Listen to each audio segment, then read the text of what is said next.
ना व्यूज असी हां PTC news. Good afternoon.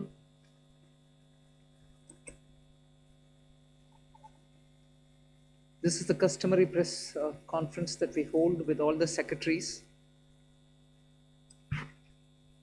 You've heard the entire budget being presented in the Parliament. So as opening remarks, I'll just highlight some of the points which we want to draw your attention to. But subsequently, of course, we'll answer all your questions. All the secretaries are here with me. So this budget being the first one, as the Honorable Prime Minister said 2 days ago, this being the first one for the second quarter of this century, also leading towards Vikasit Bharat 2047. We are laying the path and giving a push to the economy to maintain the growth momentum. And for that growth momentum or sustained economic growth, which we want to ensure, primarily we are looking at building the ecosystem with structural reforms which will go on. Reforms have been carried out. We are continuing to do the reform activities, so it will continue with an aim to make sure that we create enough environment for improving productivity and making sure employment is generated. Also, technology, 21st century, this century is completely driven by technology. So we will ensure that technology is brought in to benefit the common man, to make sure common man benefits in the sense of ease of doing living, or for his business to prosper, or for farmers for greater productivity or better logistics, whatever. So technology for benefiting every common man. And above all, with all this, inclusive development. Sabka Saath, Sabka Vikas, and that is why you heard me bringing in schemes which have good allocations for bringing better health facilities, creating a cadre of people, not cadre in that sense, but a bulk of people who can come in as health workers, paramedics, and so on, and also making sure we are able to provide dignified opportunities for Divyangjan. Mental health has also received a lot of attention. So these are the side for Vikasit Bharat and making sure Sabka Vikas hoega. But the idea is the advantage and the momentum that we gained since after COVID by increasing public capital expenditure will continue.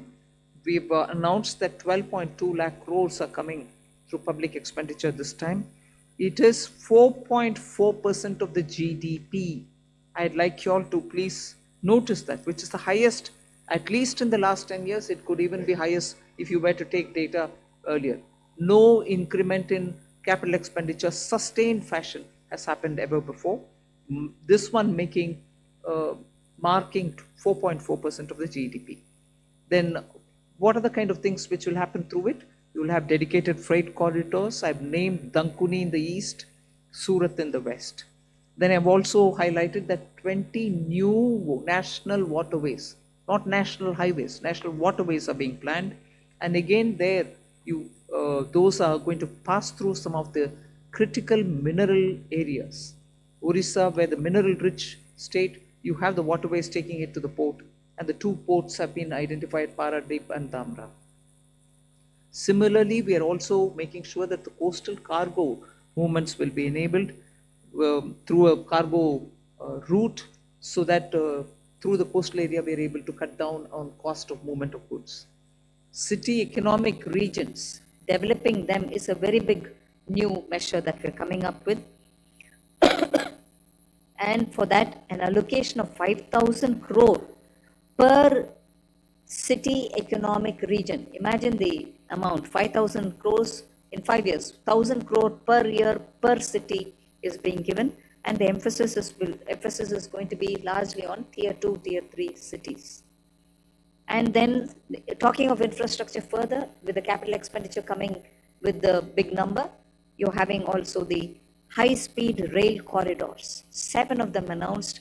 The destinations are clear, so that they become the bridge for all these economical robust centers. So those are for making sure that the infrastructure, the capital expenditure are getting tied up, and the country benefits from the ripple effects that these can bring in. The 7 strategic and frontier sectors in which we've highlighted that will increase productivity and also have new investments come in and give emphasis for India's own brand on those things is on the biopharma sector. I think that's going to be a big change in the way in which we are looking at giving capacity for those who are able to research, who are able to undertake research and development. So 10,000 crore initiative again over five years for domestic biologics and biosimilar production. This is a clear message and backed with enough substance that India's lead in the pharmaceutical sector should be kept intact, but at the same time bring in newer ways of helping the pharma sector, and also because it has an impact on human health. Semiconductor mission had 2 major announcements that will improve the India stack and also the IP related matters. Electronic components manufacturing scheme for 40,000 crores. It's a major encouragement for electronics to become self-sufficient. We have also announced establishing rare earth corridors so that India can face and be able to meet its own requirements with its materials. So once we identify and are able to explore these minerals and process them, make them available for us, our dependency on external sources for bringing in the rare earths will be lesser. And we've identified the states where we want to establish this rare earth corridors. They are going to be in Orissa, Kerala, Andhra Pradesh, and Tamil Nadu. So these are very important developments, and they are going to have multiple decadal impact on the Indian economy. Our dependence on magnets and rare earths will be brought down. 3 dedicated chemical parks, again for reducing our import dependence. High-tech tool rooms for research, that will be set up in 2 locations. Very important thing is about the construction equipment being imported. That could be for building tunnels or metros or high energy and also heavy duty equipments, which we are relying on imports. We want to manufacture them in India. And that is why I said, how does it affect a common man? It affects because firefighters today have novel, new, big ticket and small, very small firefighting tools and weapons or equipments. We don't have them in this country. That's why if there is a fire accident in some very congested area, our equipments are not able to reach those points. Whereas there are equipments which today are produced abroad, which can navigate those small corridors and go save people's lives. Whether they are huge ones, all of which we want to make sure that we will have production in this country itself, whether they are tunnel boring or anything else, from small to big, we want to bring in those very impactful infrastructure into India. So we'll support domestic manufacturing. Then container manufacturing is another, which we'll support. I think I've gone in detail talking about the textile support in various forms. One very important announcement was made, Mahatma Gandhi Gram Swaraj initiative, which will make sure khadi, handloom, handicrafts will all be brought in, and one district, one product will all be brought in this initiative, and we'll be able to support rural artisans, rural workers, and handloom weavers in those areas. Legacy industrial corridors have got saturated. Manufacturing happening there is now very constricted because they are not able to bring in newer robotics and others. So we want to upgrade these legacy industrial clusters so that they become cost competitive and efficiency comes into these places. Even more important is the champion MSMEs, small and medium industries, entrepreneurs, MSMEs, who are going to be given all the support, and 3-pronged approach is being taken up there. We are giving equity support, We are giving also liquidity support, above all professional support for them, so that MSMEs, the equity support is supported by a 10,000 crore SME fund, growth fund. Above all, we are also topping up the Self-Reliant India Fund with 2,000 crores. So MSMEs should not feel any dearth of resources for equity. Similarly, they shouldn't feel any difficulty for liquidity in their hands, because the TREADS platform will now be treated almost as a backed up, security backed up instrument with which they'll be able to discount and get their monies. For professional support, we're working with the chartered accountant and cost accountant institutes so that they can create corporate mitras who can help these MSMEs in filing their returns, doing their accounts, and so on. Above all, for youth and training, there's so much. You've heard the speech, so I won't want to take your time on it. High-powered education to employment enterprise, standing committees being formed so that they can recommend measures for service sector as a core driver of Viksit Bharat.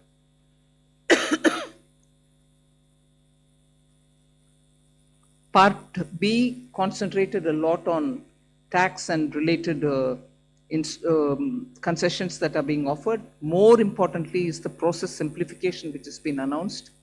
So elaborate measures have been taken. You will be able to also seek clarification if you want. New export opportunities for fishermen who can go into the economic India's zones, high seas, and also assess and access the global markets. The one very touching, and I really was moved by this proposal, is where we have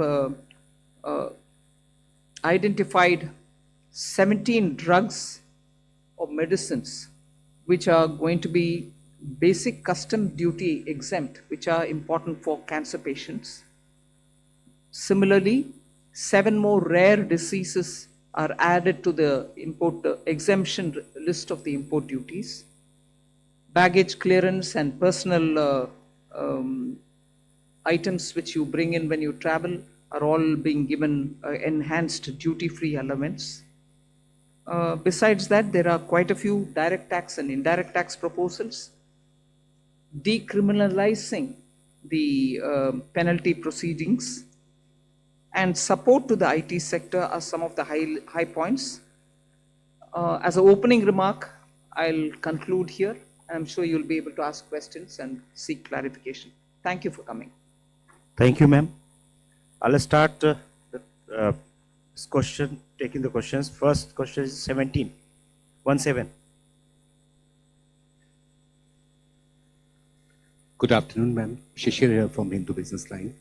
Ma'am, my question is that under the miscellaneous capital receipt, the provision is 80,000 crore rupees.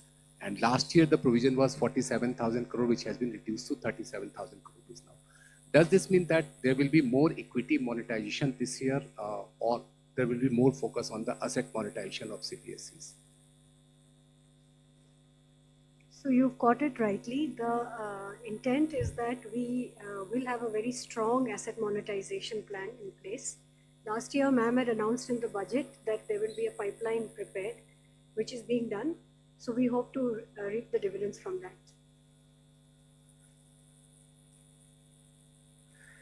238.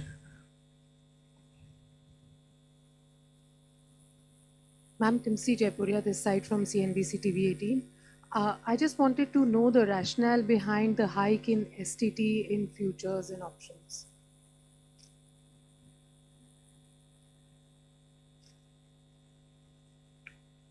So, first of all, I believe some confusion. In fact, the question that you have asked rightly reflects the announcement itself, that the only change made in STT is in the future and options. All the other STT rates remain the same.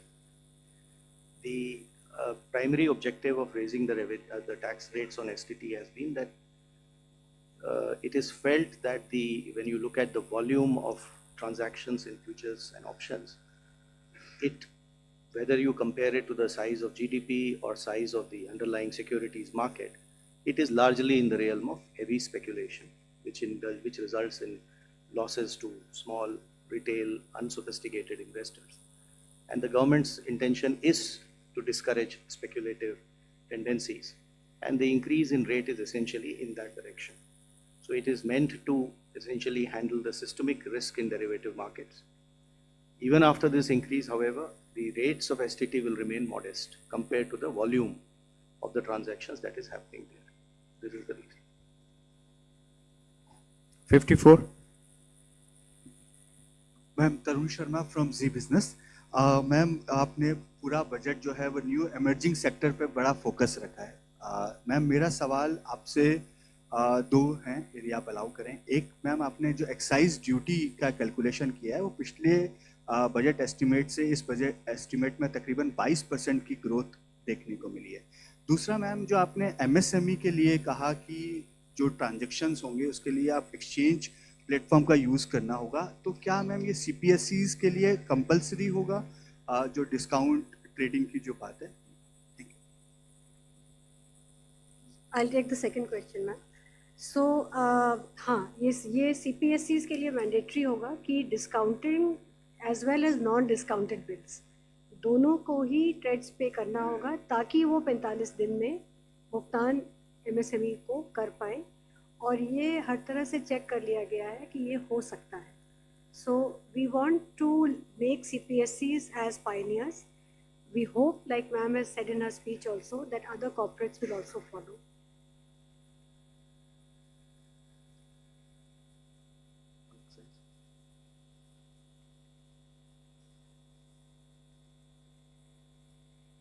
Increased by 22% from last year B to this year. Because there is from 1st of February, all the tobacco products have come back into excise, and all those revenues will account for the increase of the next year. 209.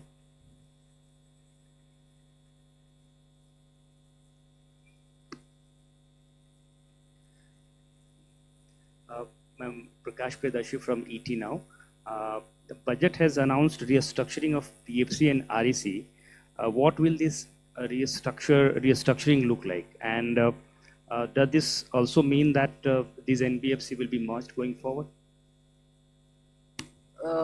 What is the later part of your question? That these NBFCs are not Will going be to? merged going forward? Yeah, I've said we are rationalizing it. You'll get to know as we go forward. We want to streamline it, and therefore we'll be taking some steps. We'll let you know the moment we decide how to go about it. 234. Hello, ma'am. Harsh Kumar from Business Standard. Ma'am, two questions. One is, you said that a high-level committee will be formed on the banking reforms in order to 2047. Are we going further for any kind of merger or something? Since government is continuously saying that we need at least two of the big banks, in at least of the top 20 banks. So are we going towards that? No, first of all, when I say that it's going to be a high-level committee which is going to look into it, the terms of reference will be prepared, and we are looking at committee to go into the entire expanse of the banking sector so that they come up with recommendations which help us to plan for banking for 2047. We need, by the time we become a Vikasit Bharat, 2047 is our goal. We need to understand what are the other steps that we need to take in the banking area, and based on the recommendations, we'll go forward. But we have the Secretary, Department of Financial Services. We'll ask him to also give us, please. I think you have rightly responded. There are large number of aspects relating to the banking requirement. For example, the credit to the GDP, commercial credit to the GDP ratio low, and the expansion of the banking network, and what kind of procedures currently we have that is impeding both the deposits as well as credit. All those aspects will be looked at by an expert panel committee, and well, we will definitely have TUR, and then also consult the all the stakeholders, and the government will take a view on how to lay strong foundation for 2047 Viksit Bharat. Ma'am, one more question. 229. Left side, yes. Ma'am, Premanshu from Anandabazar Patrika. Ma'am, have you consciously avoided announcing any bonanza for the pole-bound states? And secondly, can you elaborate on this East Coast corridor, industrial corridor you announced? See, the industrial corridors are very critical for supply chains. We need a predictable mineral, rare earth and magnet related products to be made available for India's manufacturing, whether it's lithium ion, whether it's automobile sector, whether it's the new age solar. You need these rare earths to be processed and be made available. We have enough raw materials. The coastal areas are rich in these minerals, and therefore states also felt, I mean, I must credit that the interaction that I had with the finance ministers pre-budget, many states felt that there are rare earths which they can utilize. We then sat up in the budget group that we have, Revenue Secretary, DFL, Secretary DA, and thrashed out, talking with the states. What are the kind of things that we can do so that their capacities to extract these minerals, process them, make them something which the industry can benefit from. So India can be less dependent on imports of these materials. That is where, having spoken to states, we thought it's very important to recognize the corridor and give a policy for it so that industries can invest, private sector can come in, governments, state and center can come together on it. That is where these corridors were announced. And looking at the success of the defense corridor, I can confidently say these rare earth corridors will make that big a difference to the Indian economy. The first question, I think there's enough to cover all the election states. If I do, you will ask me, why have you done it only for the election states?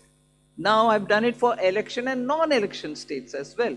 You want me to spell out what has been done only for the election states? I'm quite happy to do it. 262, front. At the front, please. Here. Front. Good afternoon, ma'am. Sapna Das here from CNBC TV 18. Two quick questions. Just wanted to understand the gross borrowing at over 17 lakh odd crore. Would the government look at it as being on the higher side? Just asking that. And within that also, if you look at your net tax revenue stream, of course, B to RE, it's higher. And a lot of concessions have been given away both on direct and indirect taxes. But the trend seems to be a bit flat, around 28 lakh odd crores. So if you could explain to us, how is this entire thing looking? And second, ma'am, in terms of the disinvestment aim, 80 odd thousand crores, would this also include IDBI stake sale sometime in FY27, ma'am? Thank you very much.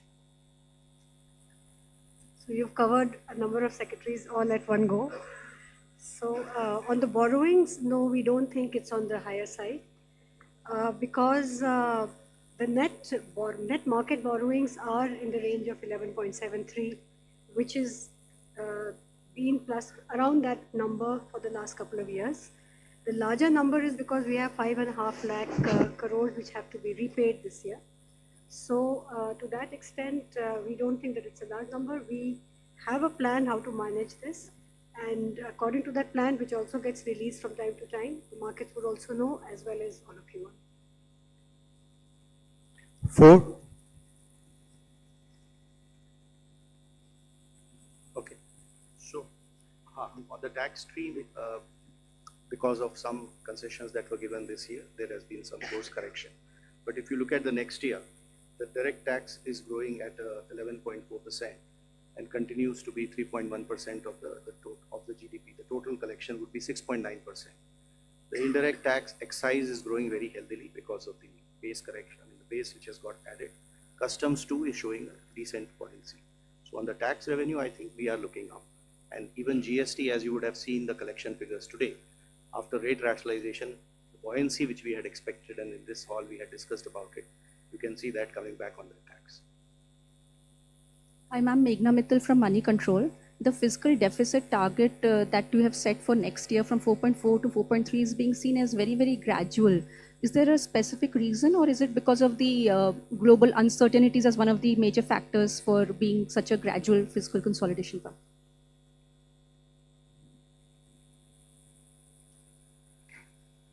I would have thought you'll appreciate it being gradual. Because particularly fiscal, drastic changes don't go down well. One or the other section gets hurt. We will have to be gradual, but yet keep it well within that band which gives confidence, and to show that we care for fiscal prudent management. There's no point in me dropping it to, let's say, 4. It has to be steady so that the economy goes in a steady speed. So it is a responsible number and realistic number. It's not as if I wanted it to be so gradual. It is a responsible number. We should achieve it and equally not bring in any kind of turbulence anyway. Thank you. From the center flank, 190.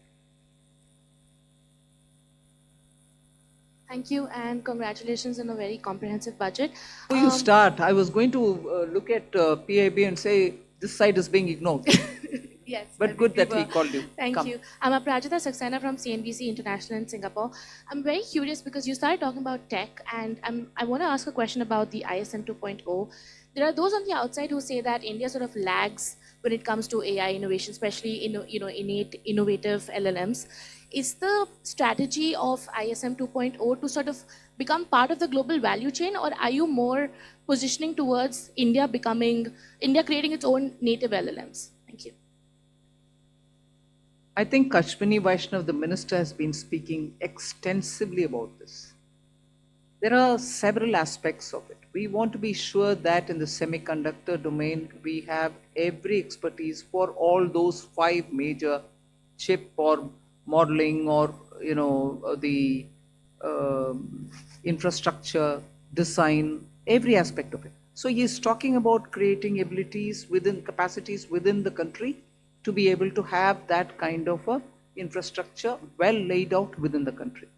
And similarly, if you're looking at the way in which our startups are working, using AI, and very clearly we have also shown a path that it is not just the large language models, but also smaller ones, medium-sized ones, which can serve the requirement of your economy.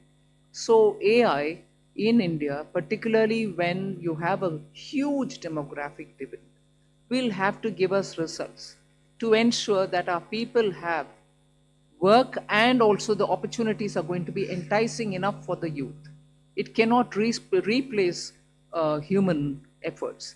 So we are at the same time redefining for ourselves, if I may use that expression, on how to use AI, what is the capacity that we have to create, the kind of infrastructure that we have to lay in the ground for it. Equally, the products which come out of it will have to benefit our people, because our youth are revving to do more and new. For them to do something new and for them to do something more, we have to create benefits out of AI rather than push along with AI unthinkingly that it doesn't serve our people. So I think these many different factors play in making a decision on semiconductor. And that is where semiconductor ISM 2.0 looks into these aspects as well. And I'll ask the CEA to speak a bit on it, because he spent a lot of time so that he could write effectively capturing what's happening down. Ananta, you want to say anything on it? Actually, we have to see the semiconductor mission and the announcements related to the rare earth corridor, which ma'am talked about a few minutes ago. All of them as part of the framework that we presented a couple of days ago here on the strategic resilience part. So, in fact, many elements of this ma'am's budget speech focus both on equipping us to handle the AI-related technology as well as skilling the population in areas where they can be immune to some of the AI-related impacts as well. So it covers both dimensions, and therefore the semiconductor mission, the rare earth corridor, and also some of the Part B announcements ma'am made about the various electronics and manufacturing sectors were all part of the initiatives to make sure that we make ourselves strategically resilient in a very fraught global environment. 138 at the back side.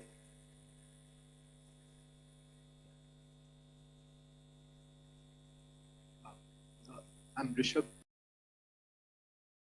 NDTV Profit.